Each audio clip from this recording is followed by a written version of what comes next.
Before we start, I'd like everyone to stand and a moment of silence for all of our service personnel, men and women, and our first responders. A moment of silence.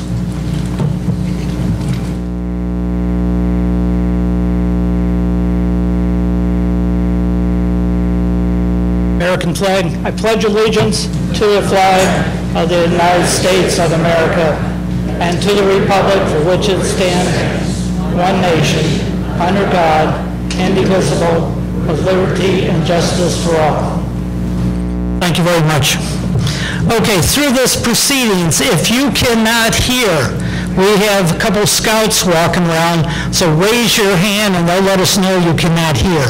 So if any of the candidates or myself, if you can't hear us, let us know. At this time, I'd like to welcome all the candidates, and especially you, the property owners, and thank you for taking time out on your busy schedule to be with us today. The election committee hopes that this evening's forum will give you a better opportunity to meet and get to know each candidate.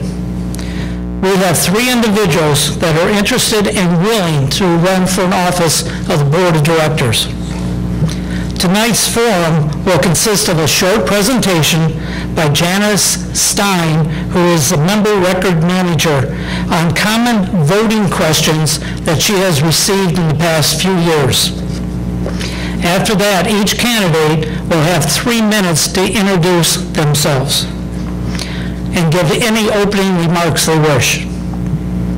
Then we will begin with the candidates' questions. Each candidate will have an opportunity to answer every question. There will be a 2-minute time limit. At that time, the next candidate will have 2 minutes to answer, rebuttal, or agree with whatever was said prior to them. The next question will be rotated to the next candidate, so everyone will have a chance to be the first speaker. When their time is up, we have a bell. Want to ring it? Okay, can anyone? That is sort of to tell the candidates their time is up. They will get a 30-second warning. And I want to thank you all for submitting all the questions. We have a large number of questions, and the election committee had a subcommittee that went through all the questions and selected or consolidated questions that were similar. Time will not permit us to ask every possible question, but we will try to get in as many questions as time allows. I ask that you respect each candidate and refrain from applauding or making any other comments. This event is being recorded and will be placed on the Fairfield Glade website. This will give you an opportunity to see and hear the candidates again, and will also give people who cannot attend today the opportunity to hear the candidates. 3 questions have been selected that cover the majority of the submissions. All remaining questions will be pulled out of that basket. Don here will pull it, give me the question. At the end, each candidate will give their closing remarks. They have 3 minutes to give all closing remarks. The candidates have also agreed that from the time we close the meeting, which is approximately 8:30, till about 10 minutes to 9, they will answer any of your questions. If you want to come up, ask a question, or you have an issue, they'll be happy to address it.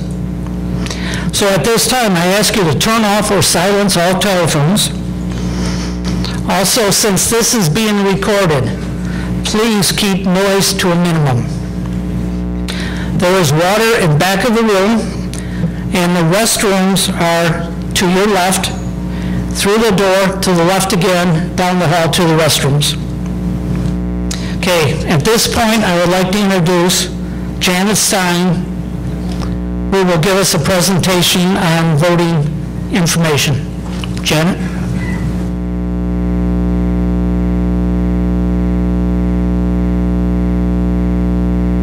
Can you hear me? That's a good sign. If not, raise your hand. If you raise your hand, I'm going to assume you can't hear me, because, well, actually, this is not going to be I'm going to give the question and the answer, and I'm glad to answer questions, one-on-one later, not tonight, but you can come by and see me in my office, and I've got my contact information on here. So a lot of you I've already met. We've talked about ownership. I've been here for 10 years as the member records manager, and during that 10 years, that's been one of my summer projects, is to be the liaison between the committee and the database, gathering everything together to determine who's eligible to vote and getting all the information ready for either the CPA firm, or for now we know it is SBS for electronic ballot voting. So my department keeps up with your emails. So unfortunately, if you get an email or you don't get an email and you get a paper ballot and you didn't want a paper ballot, you can blame it all on us. And because, we're just going on what information that we have in the system that we've already gotten from you. But anything's fixable. So all you have to do is contact us and we can send you the other one. Just do it timely. We don't want to wait till the last 3 days before the end, and then it gets a little bit trickier. So let me find, that clicker. I need that clicker, Jeannie.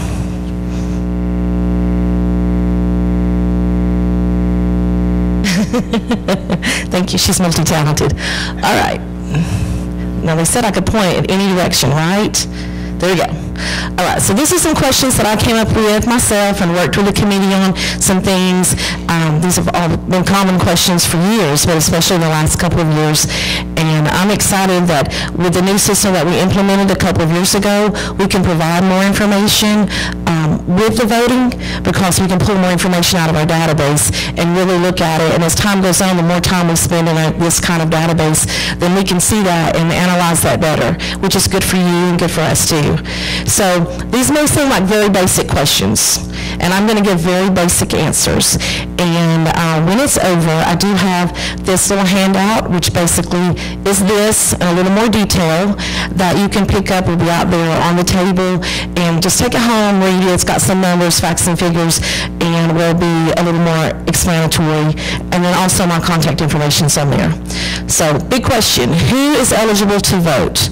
First, you got to be a property owner, and that is set by the covenants and restrictions, and whoever is the property owner at the courthouse, and so that would have been as of July the 20th. If you purchased here on July 21st, I'm sorry, you will not be able to vote because we just have to go by the guidelines.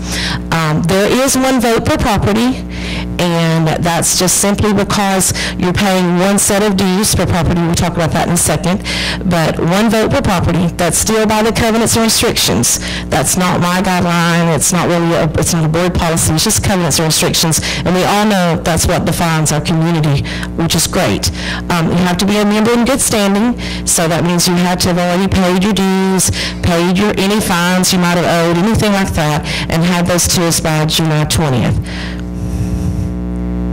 Why only one vote per property? There's the question. Why not 2 votes per property, since there are 2 people living in the home? There's 2 members. Well, there again, we're back to the covenants and restrictions, and you probably hear that so much, but that is what defines our community, and it makes us good, because it keeps some structure for us. But we only pay one set of dues on each property. So even if it's a husband and wife, so if you've got Mr. and Mrs. Smith on their property, they pay one set of dues. Mr. Jones lives alone, he pays one set of dues. So it wouldn't be fair to give Mr. and Mrs. Smith 2 votes because 2 people live there, because they're paying the same amount he's paying. He just happens to be living alone, and he's still paying those dues. So the logic to me makes sense anyway, and I'm hoping it makes sense to you too. Can you vote for the same candidate twice? So you've got a property and you get your ballot and it says select 2, but you don't want to select 2. There's only one person on there you know or care to vote for. But only one candidate cannot fill 2 positions. So it's like voting for the mayor and the road superintendent.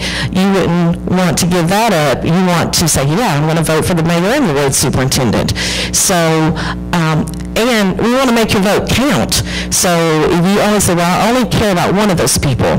But if you only vote for one of those people on there, one of your candidates, that's fine. But then someone else is making the decision for you on who's going to fill that other director's position. So from my opinion, it's vote for both. Just pick who you feel like is the best candidate for each position. This has become a big question because I recognize a lot of faces in here who that your properties are merged or you have neighbors, and if this doesn't apply to you, that's okay. But if you, let's say your home and the lot beside you, you've gone through that process where you've merged in your lot, you did pay 2 sets of dues, and I'm sorry that I'm standing in your way. Let me back up here. Not too far. So you're paying 2 sets of dues is what you had to begin with.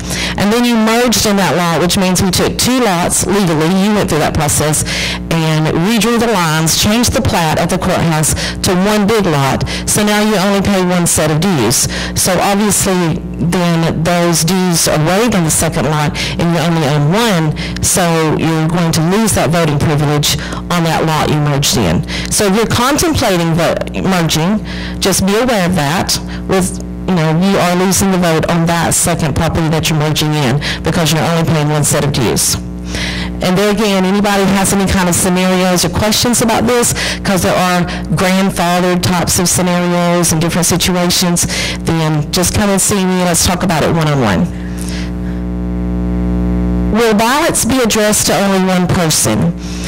Last year was the first year that we did electronic ballots, and I know that was upsetting for some people because when they got their ballot, especially in their email, if Mr. Jones was the first name on the property as we pull it down off the deed, and that's pretty much just however your title company deeded it unless you just told them specifically, then maybe John Jones and Mary Jones, it's not any kind of favoritism on our part, it's just, we just put a name in the slot, first owner, second owner. And so that's the way we addressed it. That's the way I gave the database to the company and said, okay, this is how it goes.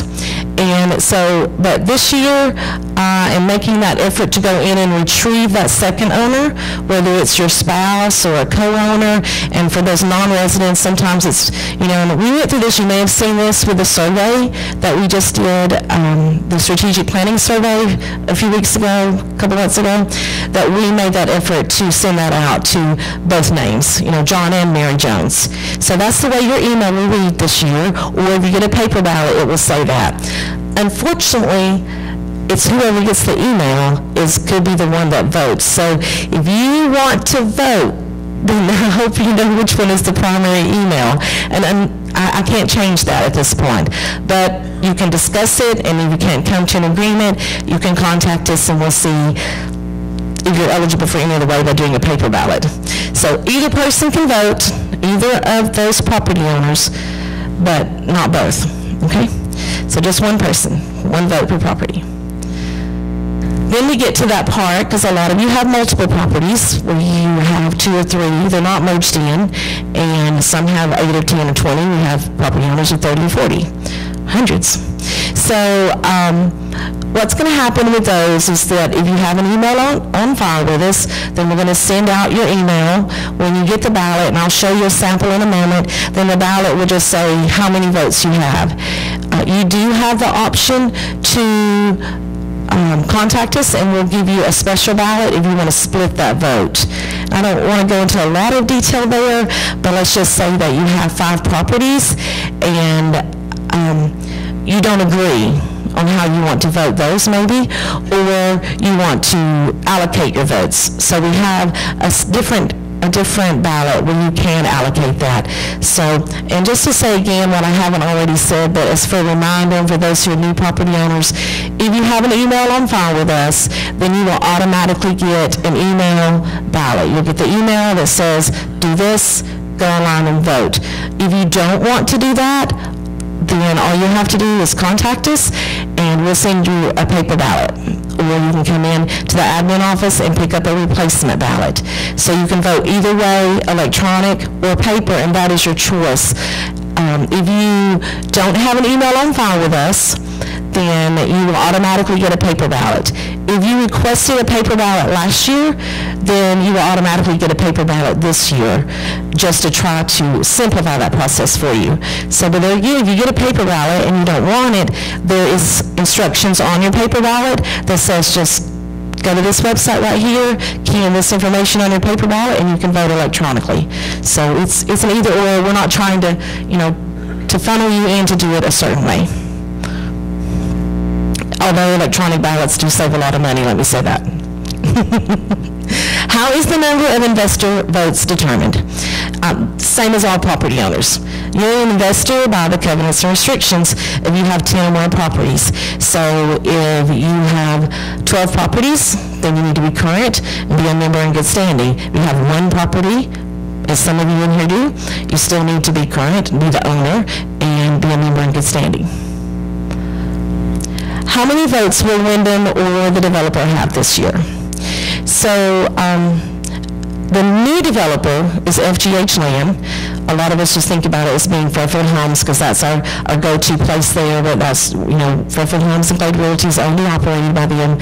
Some of us know that is Tom Anderson. You may have met him or heard of his name or whatever, and they only have 14 votes this year, and you're thinking, how can that be?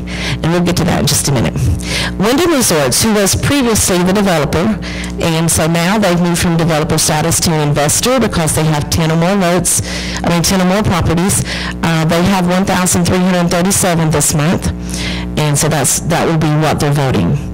And we're going to get to some numbers in a moment, and we'll get to those numbers in a moment. So, how's that? Let's talk about why FGH Land is only getting 14 votes. So, will the developer vote, developer being FGH, will the developer be able to vote on properties that they own, but they're not paying the dues on them? So now, a lot of you are probably thinking, well, why are they not paying the dues on them? So, I'll get to that too. So, no, the developer cannot vote except on lots which are being billed for dues.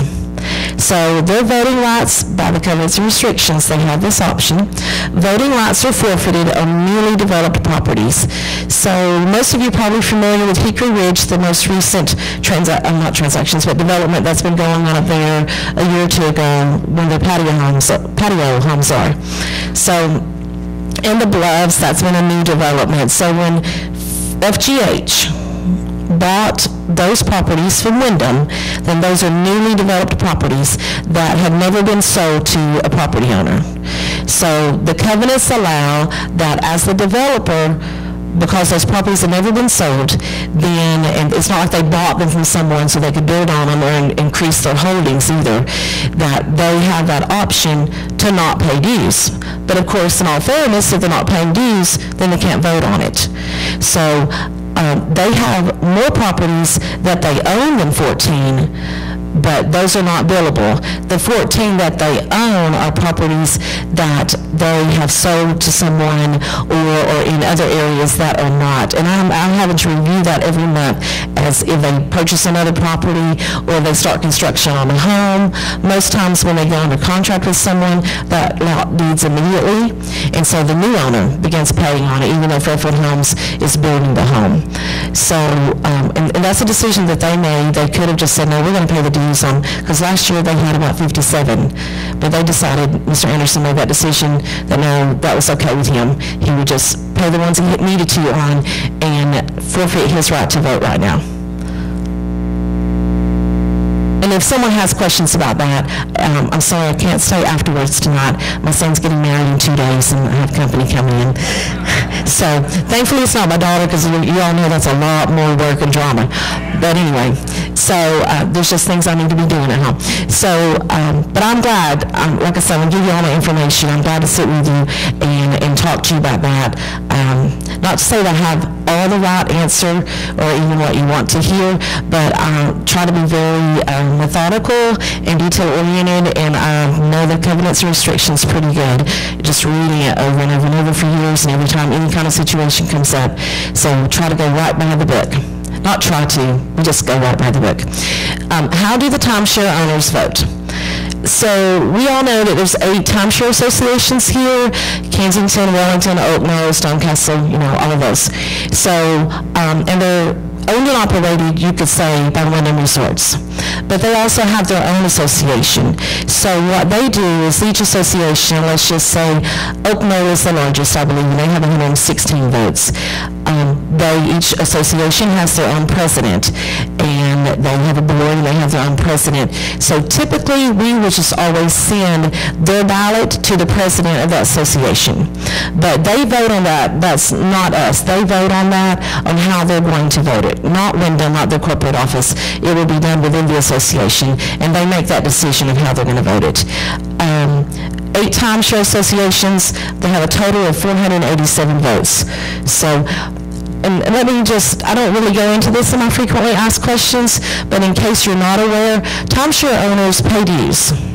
So now we don't bill each owner directly, and if you are here and you have a timeshare and you have a fixed week, we're not billing you directly, but we bill the POA here in Fairfield, the association, every month, and they pay a good chunk of change every month. And because that they are on interval weeks, it's a little bit different. They pay double dues.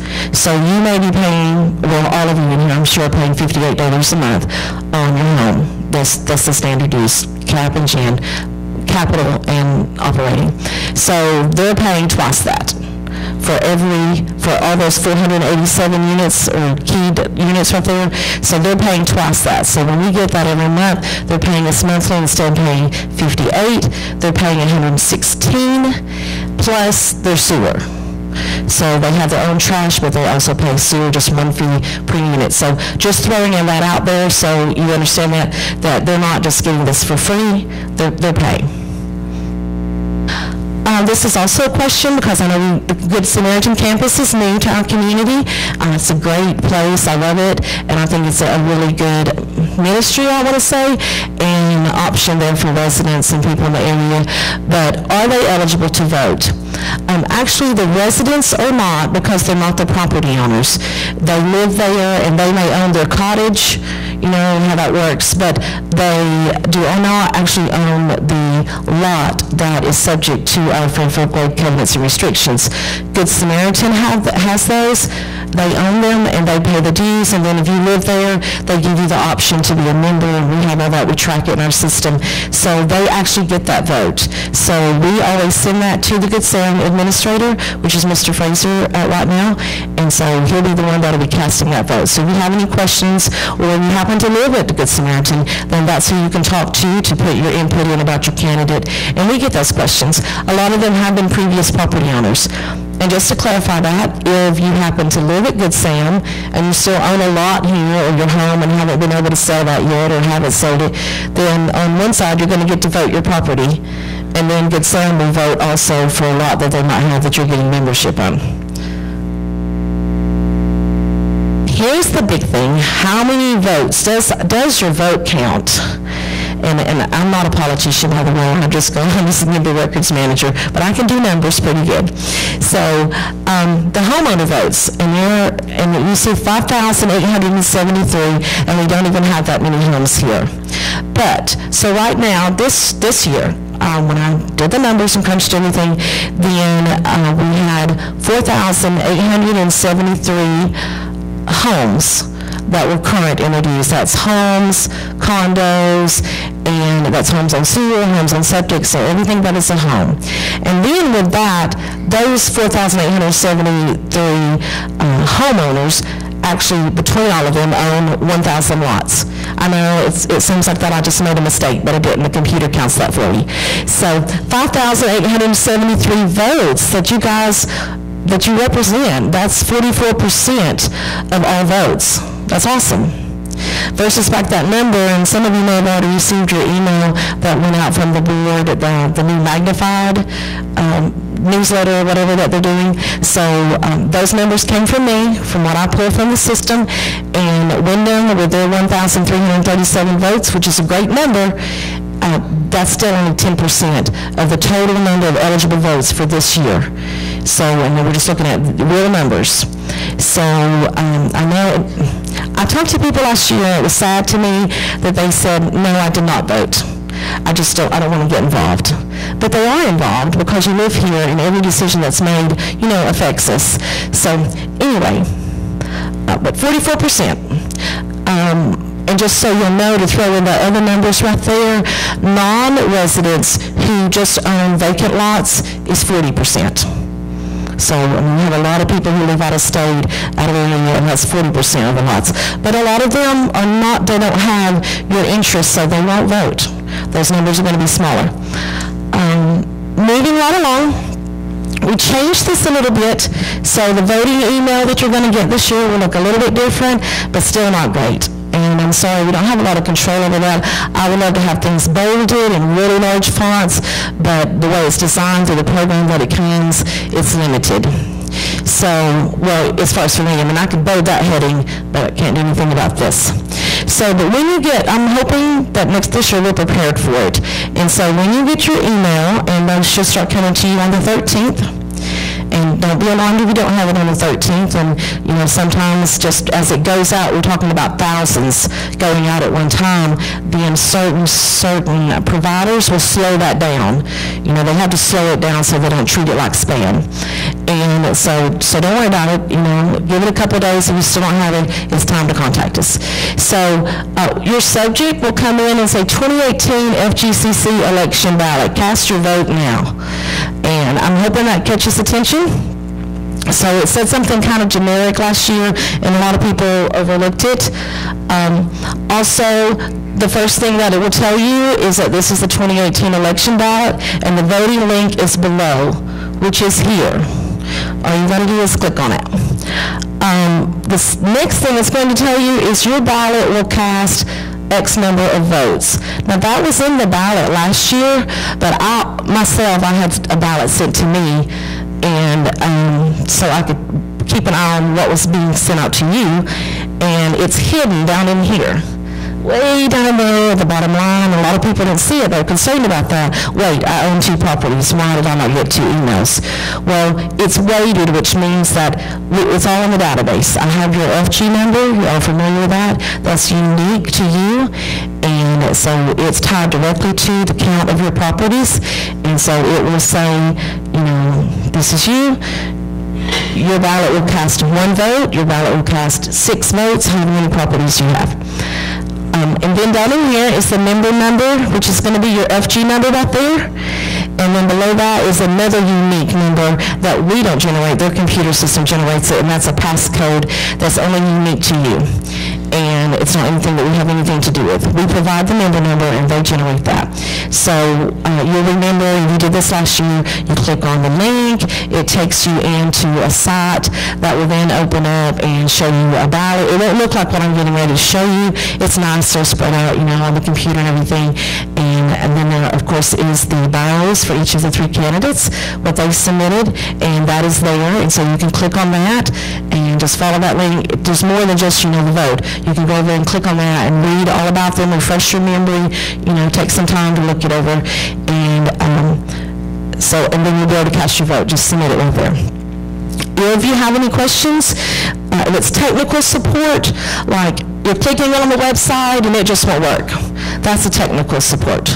Then you can call this, email this address right there, which says support@directvote.net, and that will take you directly to them, and then they can investigate if there's a problem with the website or anything like that. Of course, we're going to go through and test it, and they do this for a living, so it's rare that could happen, but it will. I mean, we all know how computers are.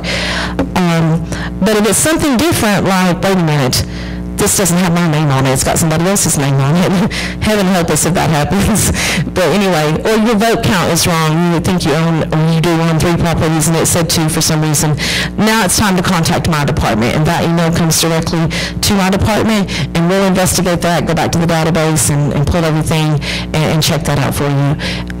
Also, you know, like we've already talked about, if you want to do, you need to get a different kind of ballot, you want to do paper ballot, just email us there, and we'll get you that paper ballot. We will respond, but, you know, there's a lot of emails coming in right there, so if you don't get it within a few hours, but you should get a response within the same day, or if it's later in the day, 24 hours, okay? If you can give us that grace time to get it all together and get right back to you. I'm almost done, I'm sorry. Okay, sample paper ballot for those of you who are paper. Then it looks like this, just like it was last year. Here's our 3 candidates, and hopefully each of you 3 see your name up there. If not, you need to tell me that now, because somebody's getting voted for. So anyway, there's the instructions over in that fine print, that far side, and basically it just tells you what you already know. You've got to sign your ballot, you know, fill in the blanks, and don't do, you know, we did this in school, right? Don't do that stuff. Don't circle a name because everything's computerized anymore. Fill in the box. You know, take your pen, shade it in, or your pencil, whatever. If you vote for more than 2 candidates, if you vote for all 3, then your ballot is going to be invalid because they will not be able to read your mind. So they'll just cast it out. And I hate that. So, but vote for 2. If you decide, I will say this, if you decide that no, there's no way you're going to vote for 2, you're only voting for 1, it will be valid. But you just get to vote for 1. But that's up to you. I didn't get the rest of it, but it's just basically at the bottom that you sign it. Be sure you sign it. You can also have the option to do a proxy. If you do vote by proxy, that you're going to sign it and then give it to them to cast your vote, they have to sign it. We have very few proxies. Most people already have it in their